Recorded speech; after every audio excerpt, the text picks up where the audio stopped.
Hello students, welcome back to my channel. मेरा नाम है मीना मलिक और आपका मेरे यूट्यूब चैनल स्टडी लवर पर स्वागत है।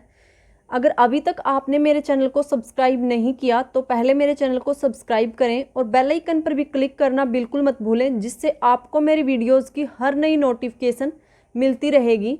तो चलिए अब हम चलते हैं हमारे नेक्स्ट एक्सरसाइज की तरफ।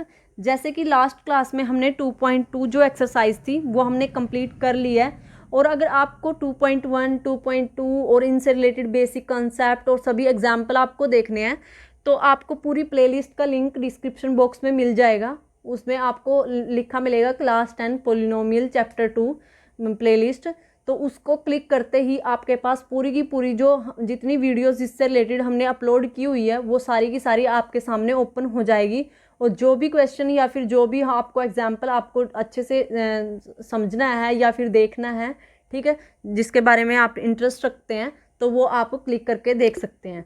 तो चलिए अब हम हमारे जो नेक्स्ट एक्सरसाइज है 2.3 एक्सरसाइज, उससे रिलेटेड जो हमारे बेसिक कंसेप्ट है पहले उसके बारे में डिस्कस कर लेते हैं कि उसके अंदर हमें डिस्कस करना क्या है।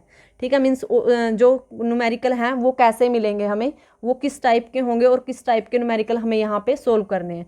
तो आज है हमारे पास क्लास 10 की 2.3 एक्सरसाइज जो हमारी पोलिनोमियल से ही रिलेटेड है। तो जैसे कि हमने लास्ट क्लास में हमने क्या देखा कि जब हम जीरोज़ निकाल रहे थे, कुछ इक्वेशंस तो ऐसी थी जिनके जीरोस बहुत इजीली कैलकुलेट हो जाते थे, लेकिन कुछ इक्वेशन ऐसी थी क्वाड्रेटिक पोलिनोमियल ऐसी थी जिनके जो जीरोस थे वो फाइंड आउट करना थोड़ा हमारे लिए टफ हो जाता था। तो उसके लिए अब हमारे पास है यहाँ पे division algorithm. Division algorithm means जो हम क्या करेंगे, यहाँ पे जो हमारी टर्म्स गिवन होगी उसका एक हमें जो सॉल्यूशन है वो गिवन होगा और उसको की हेल्प से हम क्या करेंगे, जो उसका सेकंड जीरोज है वो कैलकुलेट कर सकते हैं। वैसे तो ये जो डिवीज़न एल्गोरिथम है ये स्पेशली हमारे किसके लिए है, जो क्यूबिक पोलिनोमियल है उसके लिए होती है। ठीक है, क्योंकि क्यूबिक पोलिनोमियल में हमारे पास क्या होता है, 3 टर्म्स होती है। तो हमारी मिड टर्म को हम 3 पार्ट में डिवाइड तो नहीं कर सकते, ठीक है, कि स्प्लिट नहीं कर सकते। तो उसके लिए हमारे पास कौन सा डिवीज़न एल्गोरिथम मेथड होता है। तो अगर हम यहाँ पे एक एग्जाम्पल क्यूबिक इक्वेशन का लें पहले, तो वो क्या है, आपकी बुक में भी दिया हुआ है यहाँ, ये जो 33 पेज पे। तो यहाँ पे दे रखा है कि अगर हमारे पास क्या एक क्वाड्रेटिक इक्वेशन है जो है कि x cube minus 3x² minus x plus 3, और वो हमारी क्या है, इसका क्या हमें इसको हमें डिवाइड करना है बाय x-1। मीन्स यहाँ पे ये है कि जो ये हमारी जो छोटी टर्म दी हुई है x-1 कि यहाँ पे एक तो जीरोस हमें गिवन है कि ये हमारी जो इक्वेशन है ये इससे डिविजिबल है, मीन्स इससे डिवाइड हो जाती है। तो इससे डिवाइड होगी तो इसका मतलब हमें यहाँ पे कुछ और जो इसके जो बाकी हमारे पास जीरोस रह जाते हैं वो मिलेंगे, क्योंकि हमें ये पता है कि क्यूबिक में मैक्सिमम हमारे पास जीरोस कितने होते हैं, 3 होते हैं। वो 3 के 3 इक्वल भी हो सकते हैं, अलग अलग भी हो सकते हैं, डिपेंड करता है कि वो हमारे पास पोलिनोमियल कैसी है। ठीक है, तो अब अगर हमारे पास ऐसी पोलिनोमियल दे रखी है तो इसके अगर हमें जो जीरो से हम कैलकुलेट करने हैं तो कैसे करेंगे, इसके लिए हम अप्लाई करेंगे हमारा जो लॉन्ग डिवीज़न मेथड होता है डिवाइड करने का, ठीक है, जिसको हम डिवीज़न एल्गोरिथम बोलते हैं, वो अप्लाई करेंगे। तो देखिए अब हम इसको स्टेप बाय स्टेप करेंगे और आप बिल्कुल ध्यान से देखिए। एक क्वेश्चन को देखते ही आपको समझ में आ जाएगा कि हम ये जो डिवीज़न एल्गोरिथम है ये कैसे अप्लाई करते हैं। तो यहाँ पर जैसे हमने यहाँ पर रख लिया, जैसे हम डिवाइड करते हैं ना कोई भी टर्म को, तो ऐसे ही हमने यहाँ पे हमारी जो x³ minus 3x² minus x plus 3, और इसको हम डिवाइड करेंगे x-1 से। तो हमें करना क्या है, यहाँ पे जो हमारी ये जो हमारी फर्स्ट टर्म है, ठीक है, जो कोफिशिएंट a वाली टर्म होती है, अगर हम इसको जनरल इक्वेशन लिखें अगर हम क्यूबिक पोलिनोमियल की, तो वो हमारे पास ऐसी कुछ होती है।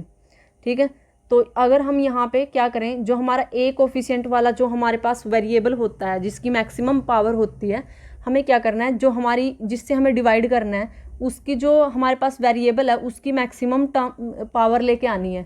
कि जैसे यहाँ पे x की पावर 3 है ना, तो यहाँ पे भी हमें x की पावर 3 ही लेके आनी है।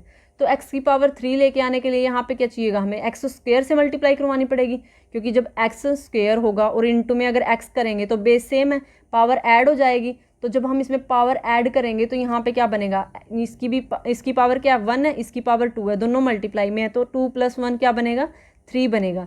ठीक है, तो हमारे पास यहाँ पे x³ बन जाएगा। तो इसलिए हम क्या करेंगे, यहाँ पे स्क्वायर से मल्टीप्लाई करवाएंगे x² से पहले। तो ये x² पे जाएगा तो पहले इसको मल्टीप्लाई करवाएंगे, तो यहाँ पे क्या बनेगा, हमारे पास क्या है x-1 है, और इसको मल्टीप्लाई करवा दिया एक्स स्क्वायर से, तो हमारे पास क्या आएगा, इसकी पावर 1 है तो ये इससे मल्टीप्लाई होगा तो एक्स की पावर 2, एक्स की पावर 1, 1 और 2 कितने हो गए 3, तो यहाँ से एक्स की पावर 3 बनेगा। ठीक है, और फिर यहाँ पे तो 1 ही है तो 1 की मल्टीप्लाई तो किसी से करवा लो वही सेम चीज़ आ जाती है, तो एक्स स्क्वायर ही आ जाएगा यहाँ से। तो यहाँ से इसकी मल्टीप्लाई करवाने के बाद ये टर्म आई। अब ये टर्म हमें क्या करना है, इसमें से माइनस करना है। जैसे हम क्या करते हैं, 7 को 2 से डिवाइड करेंगे तो यहाँ से 2 3 जा 6, 2 3 जा, ये इसको 3 दोनों मल्टीप्लाई करवाया, ये टर्म आई, इसको इसमें से माइनस किया। तो सेम काम यहाँ पे कि ये जो टर्म है जैसे ये वाली होगी ये तो 3, ठीक है, तो ये टर्म आई है हमारी, इसको अगर हम इससे मल्टीप्लाई करवाएंगे और ये टर्म हमारी आ गई। यहाँ से क्या किया, जब हमने 2 को 3 से मल्टीप्लाई करवाया तो 6 आया और उसको हमने इसमें से माइनस किया। सेम काम इसको इससे मल्टीप्लाई करवाएंगे और जो टर्म आएगी उसको इसमें से माइनस करेंगे। ठीक है, तो है तो सिंपल हमारी जो हम नॉर्मली यूज़ करते हैं वही, बस यहाँ पे क्या ये नंबर्स की फॉर्म में थी और ये हमारी वेरिएबल्स की फॉर्म में आ जाती है। तो यहाँ पे क्या होगा, एक्स की क्यूब माइनस एक्स स्क्वायर। अब इसको जब हम माइनस करेंगे तो यहाँ पे साइन चेंज होते हैं, जैसे ये पॉजिटिव है ना नीचे वाला तो हम इसको नेगेटिव कर देंगे। अब ये नेगेटिव है तो ये हमारा क्या होगा, पॉजिटिव।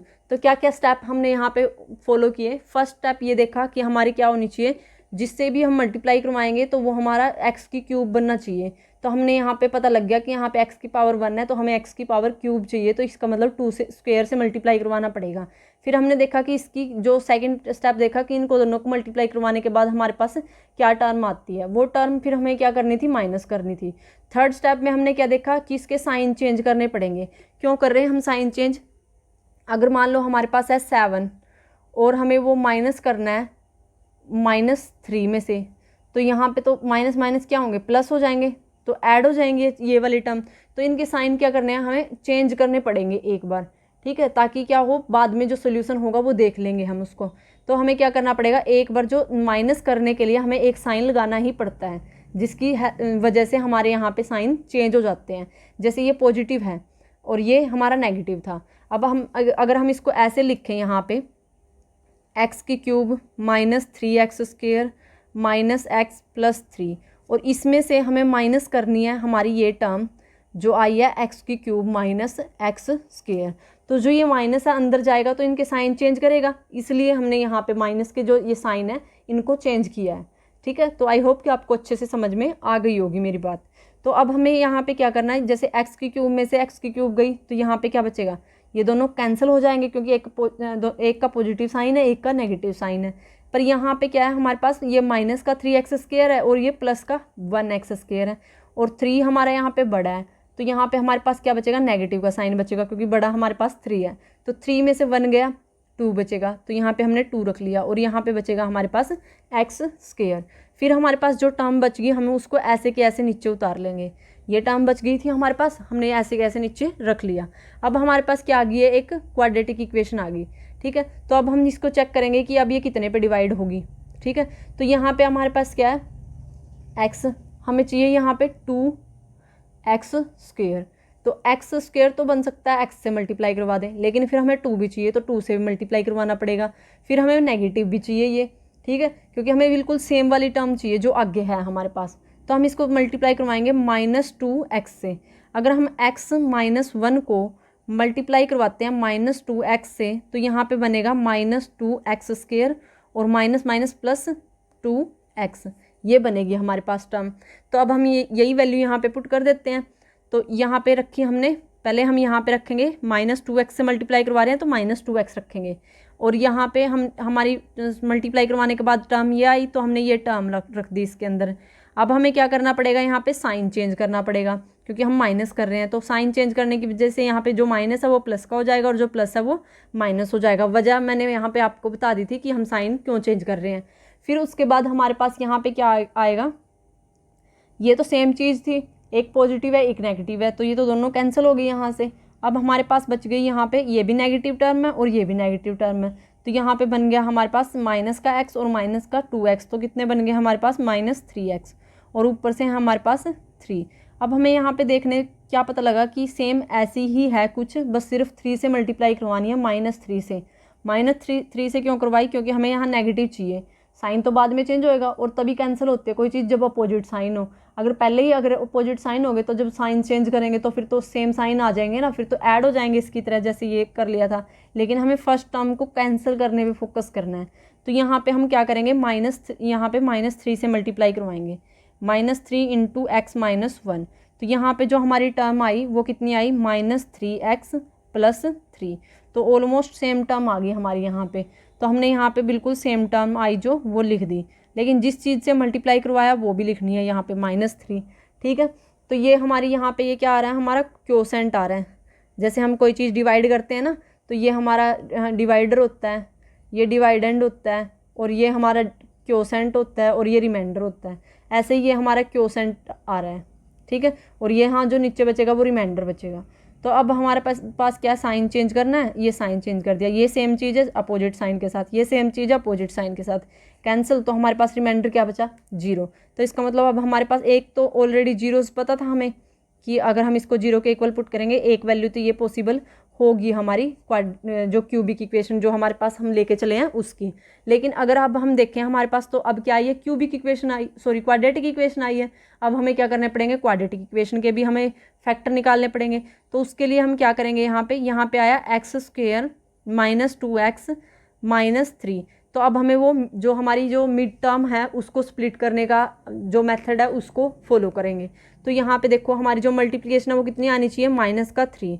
ठीक है, और जो हमारा सम है मीन्स जो मिड टर्म है वो क्या है, -2। तो -2 के ऐसे फैक्टर करने पड़ेंगे कि मल्टीप्लिकेशन तो -3 आए और जो सम है वो -2 आए। तो इसका मतलब हम लेंगे यहाँ पे एक तो हो जाएगा हमारे पास 3 माइनस का, और एक हो जाएगा प्लस का 1। अगर हम इन दोनों को मल्टीप्लाई करवाते हैं -3 बचेगा, अगर इन दोनों को ऐड करवाते हैं तो -2 बचेगा। तो अब हम यहाँ पे ये फैक्टर हमने कर दिए, इसको स्प्लिट कर दिया। तो अब हम यहाँ पे वैल्यू पुट कर देते हैं। तो यहाँ पे आएगा x² - 3x + x। 1 मैंने यहाँ पे लिखा नहीं क्योंकि 1 को रिप्रेजेंट करने की कोई ज़रूरत होती नहीं है। ठीक है, तो अब यहाँ पे क्या है, -3। अगर आप चाहो तो लिख भी सकते हो। तो अब यहाँ पे क्या करना है, अब हमें जो हमारा सेकंड स्टेप होता था जब हम क्वाड्रेटिक इक्वेशन के जो जीरोज निकालते थे, जैसे कि हमने 2.2 एक्सरसाइज के फर्स्ट क्वेश्चन में किया था, कि हम यहाँ पे क्या करेंगे, जो मिड टर्म है उसको स्प्लिट करने के बाद इसमें से क्या कॉमन लेंगे। तो अब हम यहाँ पे कॉमन लेने का काम करेंगे। तो यहाँ पे इसमें और इसमें कॉमन क्या है, x कॉमन है। तो हमने x बाहर ले लिया, यहाँ पे एक x रह गया हमारा, यहाँ से भी x हमने बाहर रख लिया, तो यहाँ पे रह गया हमारा -3। यहाँ पे x -3 है तो यहाँ पे भी x -3 है, और सेम चीज़ हमें बचानी होती है। जब हमारे पास ऑलरेडी सेम ही चीज़ बच रही है तो कॉमन तो क्या आएगा वहाँ पे, सिर्फ 1। ठीक है, तो यहाँ पे हम रख देंगे कि हमने यहाँ पे 1 कॉमन लिया, जिससे कोई इफेक्ट नहीं पड़ेगा यहाँ पे। ठीक है, कुछ चेंज नहीं आएगा। तो फिर यहाँ पे आया हमारे पास x -3 इसमें भी है और इसमें भी है, हम यहाँ से भी बाहर निकाल लेंगे। x -3 बाहर निकाल लिया तो यहाँ पे बच गया x और यहाँ पे बच गया 1, तो x + 1। तो यहाँ पे अगर देखा जाए तो हमारे जो फैक्टर हैं इस क्वाड्रेटिक इक्वेशन के वो क्या क्या आए हैं, इनको देखते हुए एक आया हमारे पास जो ऑलरेडी गिवन था x -1, एक आया x + 1 और एक आया x -3। तो मीन्स जो ये हमारी क्यूबिक इक्वेशन है इसको हम कैसे लिख सकते हैं वो देख लेते हैं। तो जो यहाँ पे हमारी जो फैक्टर आए हैं वो फैक्टर हमारे पास क्या क्या आए हैं, एक था हमारे पास x -1 ऑलरेडी गिवन था, x -3 और x + 1 ये आए हैं। तो मीन्स जो हमारी क्यूबिक इक्वेशन है x³ - 3x² - x + 3 = x -1 x -3 और x + 1, ये हम इसको लिख सकते हैं। तो ये हमारे क्या हैं, जो हमारी क्वाड्रेटिक इक्वेशन है उसके हमारे पास क्या आए हैं, ये जीरोज़ आए हैं। तो ये था हमारा आज का डिस्कशन, जिसके अंदर हमने क्या डिस्कस किया, जो हमारी डिवीज़न एल्गोरिथम है वो हमने किसके लिए स्पेशली यूज़ की, क्यूबिक पॉलिनोमियल के लिए। और वो कब यूज़ करते हैं, जब हमें एक गिवन हो, और अगर एक गिवन नहीं है तो एक को गिवन लाने के लिए हमें क्या करना पड़ता है, वहाँ पे ट्रायल मेथड ट्राई करके देखना पड़ता है। ठीक है, तो वो भी देखेंगे हम आगे कि ट्रायल मेथड हम कैसे अप्लाई करते हैं। तो ये था हमारा जो कंसेप्ट था आज हमारी 2.3 से रिलेटेड, जो आज हमने डिस्कस किया। तो नेक्स्ट क्लास में हम डिस्कस करेंगे हमारे एग्जाम्पल, हमारे पास एग्जाम्पल है 6, 7 और यहाँ पे 6, 7, 8, 9। ठीक है, तो फिर नेक्स्ट क्लास में हम ये एग्जाम्पल 1 बाय 1 करके डिस्कस करेंगे अच्छे से। तो आई होप कि आपको यहाँ तक कोई प्रॉब्लम नहीं होगी। अगर आपको यहाँ तक कोई क्वेरी है, कोई क्वेश्चन, आपको कोई पॉइंट समझ में नहीं आया तो आप पूछ सकते हैं। ठीक है, कमेंट बॉक्स में कमेंट करके। और अगर अभी तक आपने मेरे चैनल को सब्सक्राइब नहीं किया तो पहले मेरे चैनल को सब्सक्राइब करें और बेल आइकन पर भी क्लिक करना बिल्कुल मत भूलें, जिससे आपको मेरी वीडियोस की हर नई नोटिफिकेशन मिलती रहेगी और आपको मेरी वीडियोस पे ऐसे ही हर एक कंसेप्ट को इतना आसानी से और ईजिली एक्सप्लेन किया हुआ मिलेगा। ठीक है, तो इसलिए आपको क्या बेनिफिट है कि आप मेरे चैनल को सब्सक्राइब करें और आगे भी आपके फ्रेंड्स के पास शेयर ज़रूर करें। और हमारा फेसबुक पेज है स्टडी लवर मीना के नाम से, आप उसको फॉलो करें और उसको लाइक करें। उस पर उसका बेनिफिट क्या है आपको, वहाँ पे आपको जो भी हम वीडियोस मैं अपलोड करती हूँ तो वहाँ पे भी उसका लिंक ज़रूर डालती हूँ, तो आप वहाँ से जाके उनको भी विजिट कर सकते हैं। ठीक है, तो चलिए मिलते हैं नेक्स्ट क्लास में, तब तक के लिए all the best and bye bye.